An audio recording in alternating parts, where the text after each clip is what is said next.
ಧ್ಯಾನದ ಶಕ್ತಿಯ ಕೊಡೋ ವಿಠಲ. ನಾನು ವಾದಿರಾಜರನ್ನ ಇವತ್ತು ನಂಬಿದ್ದೀನಿ, ನಾಳೆ ನಂಬ್ತೀನಿ, ಪುನರ್ಜನ್ಮ ಬಂದರೂ ಅವರೇ ನನಗೆ ಗುರುಗಳು. ವಾದಿರಾಜ ಕೃಪಾಳೋ.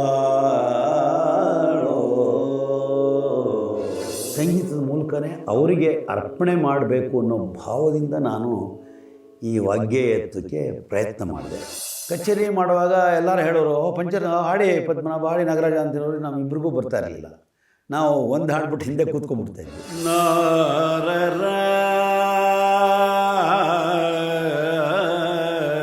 ಜಗತ್ತಿಗೆ ಆನಂದ ಕೊಡುವನು ರಾಮ ಅಂತ ಹೇಳ್ತಾರೆ ತ್ಯಾಗರಾಜರು, ಭಾರತಕ್ಕೆ ಅಂತ ಹೇಳಿಲ್ಲ ಅವರು.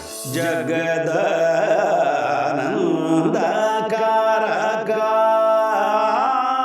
ಪಂಚರತ್ನ ಕೃತಿ ಯಾರು ಕರೆದ್ರು ನಾನು ಅಂತ ಹೇಳೋಲ್ಲ. ನಾನು ಕಚೇರಿ ಬೇಕಾದ್ರೆ ಸ್ಯಾಕ್ರಿಫೈಸ್ ಮಾಡ್ತೀನಿ, ನಾಟ್ ಪಂಚರತ್ನ ಕೃತಿ.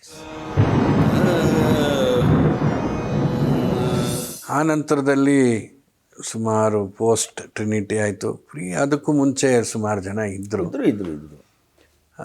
ಪಟ್ನಂ ಇರ್ಬೋದು, ವಾಸುದೇವಾಚಾರ್ಯ ಇರ್ಬೋದು, ಮತ್ತು ಪಾಪನಾಶಂ ಶಿವನ್ ತಮಿಳ್ನಲ್ಲಿ, ಈ ಥರ ಎಲ್ಲ ಬಂದರು.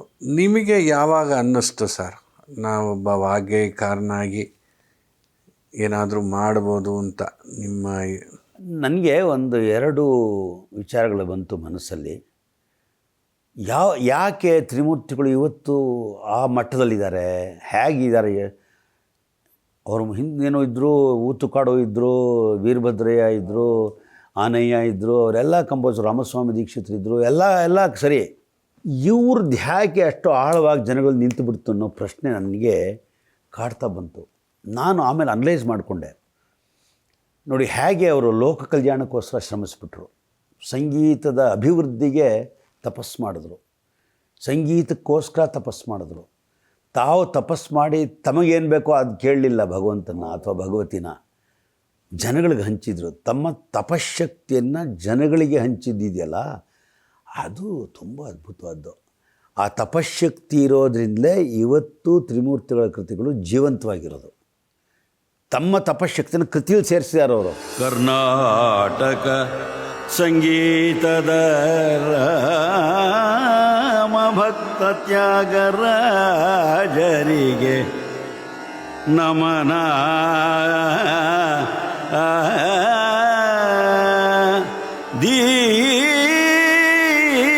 ದೀಕ್ಷಿತರಿಗೆ ನಮನ,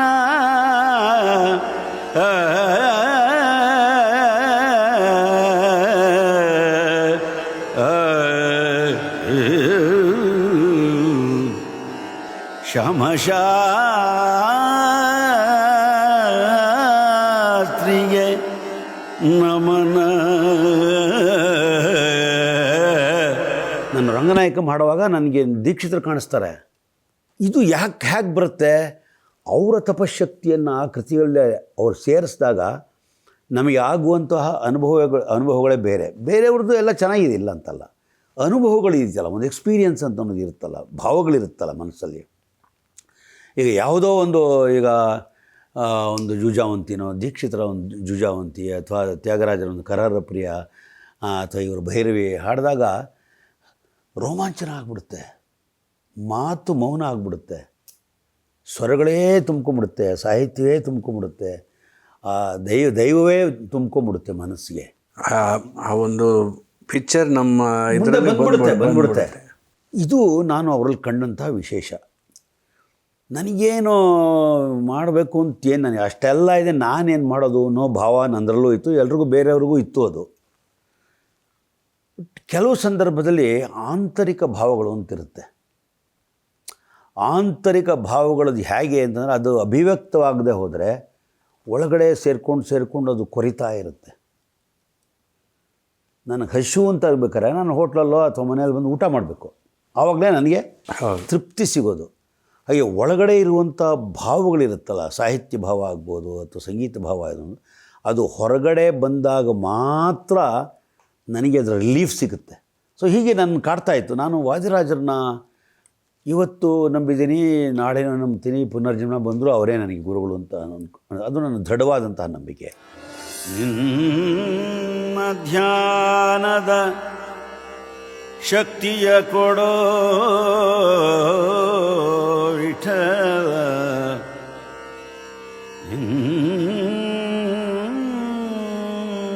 ಧ್ಯಾನದ ಶಕ್ತಿಯ ಕೊಡೋ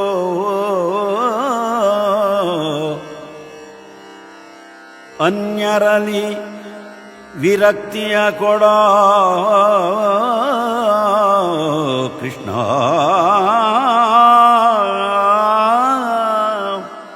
ನನಗೆ ಫಸ್ಟು ನನಗೆ ಮಾಡಬೇಕು ಅಂದಾಗ ಸುಮ್ಮನೆ ಏನೋ ಹೀಗೆ ಶುರು ಮಾಡಿದೆ ನಾನು ಫಸ್ಟು ಸುಮ್ಮನೆ ಹಾಗೆ ಹಾಡಿದ್ದು, ವಾದೆ ರಾಜ ಕೃಪಾಳೋ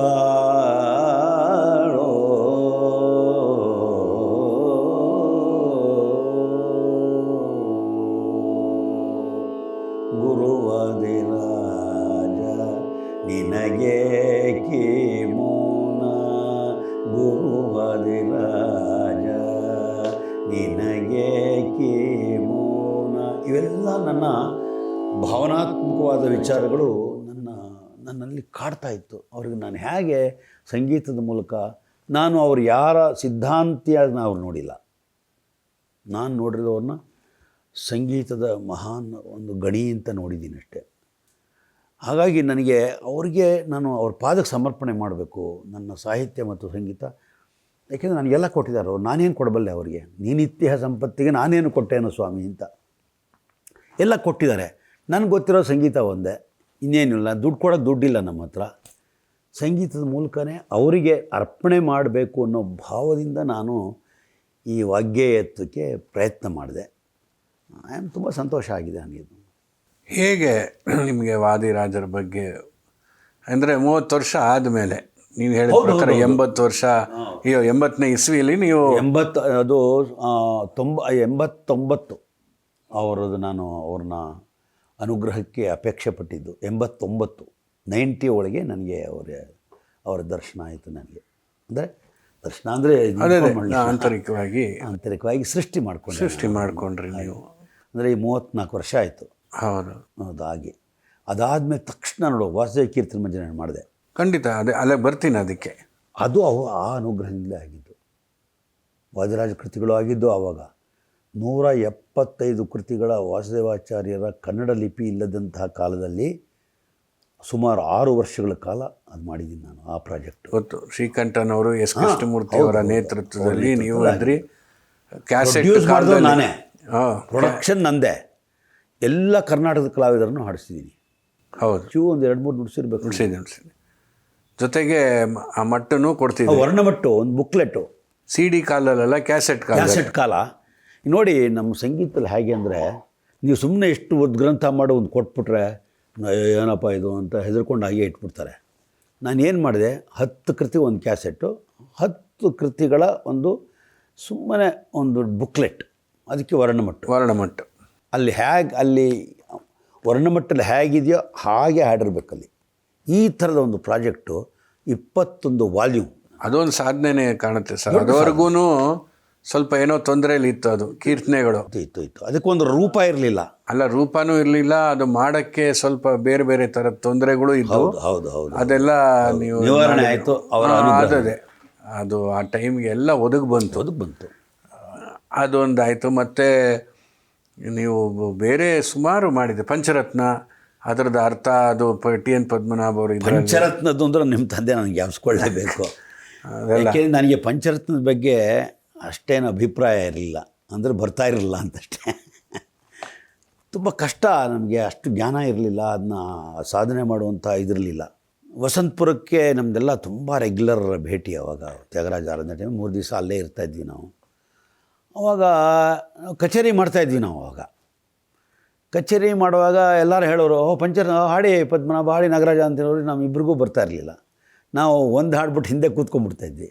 ನನಗೆ ತುಂಬ ಬೇಜಾರಾಗೋದು. ಒಂಥರ ಏನಪ್ಪ ಜನನೂ ನೋಡೋರು, ಏನು ಸುಮ್ಮನೆ ಇಷ್ಟು ಹಾಡು ಮಾಡ್ತಾರೆ, ಇವ್ರು ಪಂಚರತ್ನೇ ಬರೋವಲ್ಲ ಅಂತ ಅಂದ್ಕೊಂಬಿಟ್ರೆ ಅಂದ್ಬಿಟ್ಟು ಆವಾಗ ನಾನು ಮೇಷ್ಟ್ರ ಹತ್ರ ಅವರ ನೊಟೇಷನ್ಸ್ ಎಲ್ಲ ತೊಗೊಂಡು ಅದನ್ನು ರೆಕಾರ್ಡ್ ಮಾಡಿಕೊಂಡು ನಾನೇ ಪ್ರಯತ್ನ ಪಟ್ಟು ಅಭ್ಯಾಸ ಮಾಡಿದೆ. ಅವತ್ತು ಪಂಚರತ್ನದ ಬಗ್ಗೆ ನಾನು ಅಷ್ಟು ಕಷ್ಟ ಅಂತ ಬಿಟ್ಬಿಟ್ಟಿದ್ನಲ್ಲ, ಟುಡೇ ಐ ಕ್ಯಾನ್ ಬೋಲ್ಡ್ಲಿ ಸೇ ಅಥೆಂಟಿಕ್ಕಾಗಿ ನಾನು ಪಂಚರತ್ನದ ಬಗ್ಗೆ ಮಾತಾಡ್ತೀನಿ. ಅದು ಆನೂರು ಮೇಷ್ಟ್ರಿಗೆ ನಾನು ಸಮರ್ಪಣೆ ಮಾಡ್ತೀನಿ. ನಮ್ಮನ್ನ ಹಾಡಕ್ಕೆ ತಳ್ಳೋರು, ನನ್ನ ನೀವು ಲೀಡ್ ಮಾಡಿ ಅನ್ನೋರು, ಅವ್ರು ಕೂತಿರೋರು, ನೀವು ಹಾಡಿ ಅನ್ನೋರು, ಜೋರಾಗಿ ಹಾಡ್ತೀರಿ ನೀವು ಹಾಡಿ ಅನ್ನೋರು, ಮೈಕೆಲ್ಲ ಎಲ್ರಿಗೂ ಇರ್ತಾರಲ್ಲ, ಹಾಗೆ ಹಾಡ್ಬೇಕು ನಾವು. ಅದೊಂದು ಕಾಲ ಅದು. ನಮ್ಗೆ ಈ ಥರದ್ದು ಒಂದಲ್ಲ ಎರಡಲ್ಲ. ಯಾಕೆಂದರೆ ನಮ್ಮ ವಿಜಯ ಕಾಲೇಜ್ ಆಫ್ ಮ್ಯೂಸಿಕಲ್ಲಿ ಪಂಚರತ್ನ ಹಾಡೋರು ಯಾರೂ ಇರಲೇ ಇಲ್ಲ. ಯಾರ್ಯಾರನ್ನೋ ನಾವು ಇಂಪೋರ್ಟ್ ಮಾಡ್ಕೊಳ್ಬೇಕು. ನಾನು ಇದು ಮಾಡಿದ ಮೇಲೆ ವಿ ಆರ್ ವೆರಿ ಕಂಫರ್ಟಬಲ್. ಮೇಷ್ಟ್ರು ಬರೋರು, ಕೂತ್ಕೊಳ್ಳೋರು, ನಾನು ಕೂತಿರ್ತೀನಿ ಹಾಡ್ರಿ ನೀವು ಅನ್ನೋರು ನನಗೆ. ಹೀಗೆ ಪಂಚರತ್ನ ಅನ್ನುವಂಥದ್ದು ಪ್ರತಿ ಪದಾರ್ಥ ಅದರ ಭಾವ. ಈಗ ನೋಡಿ ನಾನು ಎಷ್ಟು ಅದನ್ನ ಮಾಡ್ಕೊಂಡಿದ್ದೀನಿ ಅಂದರೆ, ಸುಮ್ಮನೆ ನೀವು ಹೇಳಿದ್ರೆ ತ್ಯಾಗರಾಜರ ಕೃತಿಗಳ ಸಾಹಿತ್ಯ ಹೇಳಿಬಿಟ್ರೆ ನಿಮ್ಗೆ ಅರ್ಥ ಆಗುತ್ತೋ ಬಿಡುತ್ತೋ ಬೇರೆ. ಅದು తెలియని నటవిట క్షుద్రులు వనితలు శోషమౌటకు ఉపదేశించి సంత సిల్లి స్వరాలయంబులు ఎరంగుకను శిలాత్మలై సుభక్తులకు సమానమును దుడుకుగల ನನ್ನೇ ದೊರಕೊಡಕು ಬ್ರೋಚುರ. ಏನು ಆ ಝರಿ ಆಗಿದೆ, ಆ ಸಾಹಿತ್ಯ ಭಾವ ಆಗಿದೆ, ಆ ಸಂಗೀತ ಆಗಿದೆ, ಅಮೇಝಿಂಗ್. ಇನ್ನು ಮ್ಯಾಚೇ ಇಲ್ಲ ಇನ್ಯಾವುದು ಪಂಚರತ್ನಕ್ಕೆ. ಬೇರೆ ಬೇರೆ ಲಾಲ್ಗುಡಿ ಪಂಚರ ಅದೆಲ್ಲ ಕೃತಿಗಳ ಥರನೇ. ಈ ಥರ ವೆರೈಟಿ, ಈ ಥರ ಒಂದು ಈ ಪಂಚರತ್ನ ಕಾನ್ಸೆಪ್ಟು. ಫಸ್ಟ್ ಜಗದಾನಂದಕಾರಕ ಅಂತ ಏನು, ಜಗತ್ತಿಗೆ ಆನಂದ ಕೊಡುವನು ರಾಮ ಅಂತ ಹೇಳ್ತಾರೆ ತ್ಯಾಗರಾಜರು. ಭಾರತಕ್ಕೆ ಅಂತ ಹೇಳಿಲ್ಲ ಅವರು, ಜಗತ್ತು. ಎಂಥ ಒಂದು ಮೆಸೇಜ್ ಟು ಸೊಸೈಟಿ ಅಲ್ವಾ. ಏನು ಅವರ ಸಾಹಿತ್ಯದ ಕೌಶಲ್ಯ ಅದರಲ್ಲಿ. ಸಂಸ್ಕೃತ ಅದು. ಆ ಓಟ ಹೇಗಿರುತ್ತೆ, ಪಟ ಪಟ ಪಟ ಪಟ ಪಟ ಹಾಡಬೇಕು. ತಕ್ಷಣ ಭಾವ ವ್ಯತ್ಯಾಸ. ಇಲ್ಲಿ ಇಸ್ ಕಂಪ್ಲೀಟ್ ಸರೆಂಡರ್. ಜಗದಾನಂದಕಾರಕ,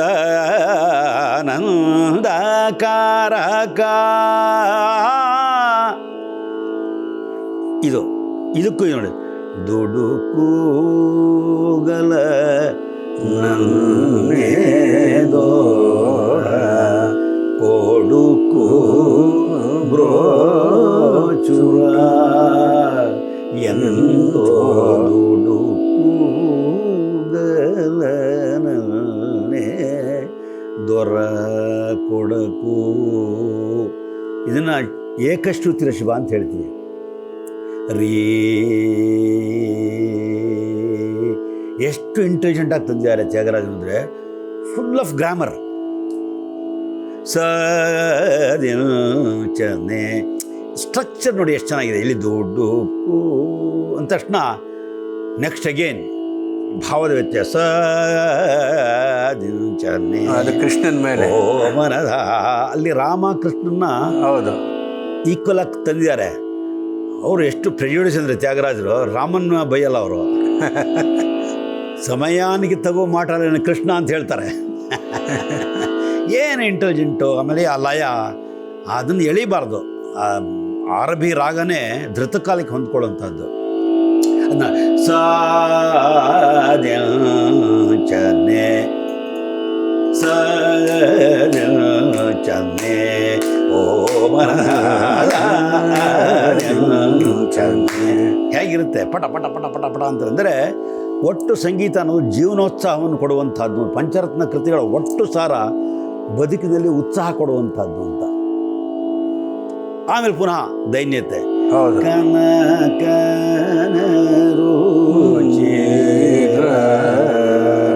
ರಾಮನ್ನ ಎಷ್ಟು ಚೆನ್ನಾಗಿ ಅವರು ವರ್ಣನೆ ಮಾಡ್ತಾರೆ ಅಂತಂದರೆ, ಒಂದು ಕನಕನ ರುಚಿರ, ನೀನು ನೋಡ್ತಾನೇ ಇರಬೇಕು ಅಂತ ಅನಿಸ್ತಾ ಇದೆ ನನಗೆ.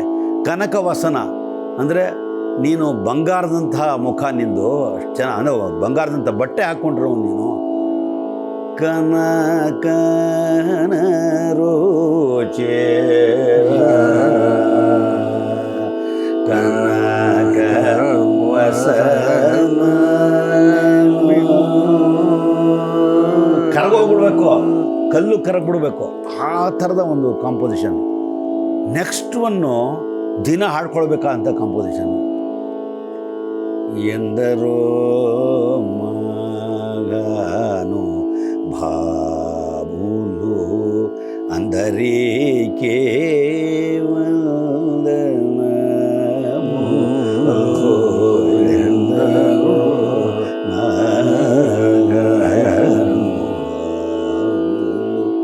ನೋಡಿ ಇಲ್ಲಿ ಇನ್ನೊಂದು ವಿಶೇಷ, ಮಂತ್ರಸ್ಥಾಯಿಲೇ ಇರ್ತಾರೆ, ಸ್ಲೋವಾಗಿ ಡೆವಲಪ್ ಮಾಡ್ಕೊಂಡು ಹೋಗ್ತಾರೆ. ಎಂದರು ಮಗನು, ನನ್ನ ಶಾರೀರ ಸಂಪೂರ್ಣ ಮರ್ಜ್ ಆಗಬೇಕು. ಎಂದರು ಮಗನು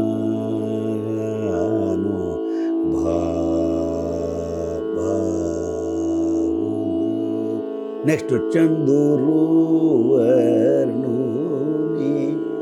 ಪಂಚಮಕ್ಕೆ ಹೋಗ್ತಾರೆ. ಇಲ್ಲಿ ಷಡ್ಜ ಪಂಚಮ, ಏನು ಅದ್ಭುತವಾದಂಥ ಇದು ಒಟ್ಟು ಪಂಚರತ್ನ ಕೃತಿಗಳ ಸಾರ. ಹಾಗಾಗಿ ನನಗೆ ತುಂಬ ಫ್ಯಾಸಿನೇಷನ್ನು. ಪಂಚರತ್ನ ಕೃತಿ ಯಾರು ಕರೆದ್ರು ನಾನು ಅಂತ ಹೇಳೋಲ್ಲ. ನಾನು ಕಚೇರಿ ಬೇಕಾದ್ರೆ ಸ್ಯಾಕ್ರಿಫೈಸ್ ಮಾಡ್ತೀನಿ, ನಾಟ್ ಪಂಚರತ್ನ ಕೃತೀಸ್. ಇದು ನಾನು ಕಂಡುಕೊಂಡಿದ್ದಂಥ ವಿಶೇಷವಾದಂಥ ಅನುಭವ ಪಂಚರತ್ನ ಕೃತಿಗಳ ಬಗ್ಗೆ. ಅದೇನೋ ಸರಿ ಸರ್. ನೋಡಿ, ಜನವರಿಯಿಂದ ಶುರುವಾದರೆ ಹಾಡ್ತಾನೆ ಇರ್ತೀವಿ. ಅದರಲ್ಲೂ ಎಂದರೋ ಮಹಾನುಭಾವರು ದಿನ ನುಡಿಸಿ ದಿನ ಒಂದೊಂದು ಥರ ಅನುಭವ. ಅದು ಭಾವ ಅನ್ನುವಂಥದ್ದು. ನಾನು ಇವಾಗ ಚೂರು ಚೇಂಜ್ ಮಾಡಿದ್ದೀನಿ. ಎಂದರೋ ಮಹಾನುಭಾವಲು ಕೊಂದರಿಕೆ ಒಂದರಮೂಲ. ಎಲ್ಲರಿಗೂ ಆಗೋದಿಲ್ಲ ಇವಾಗ ಅಂತ.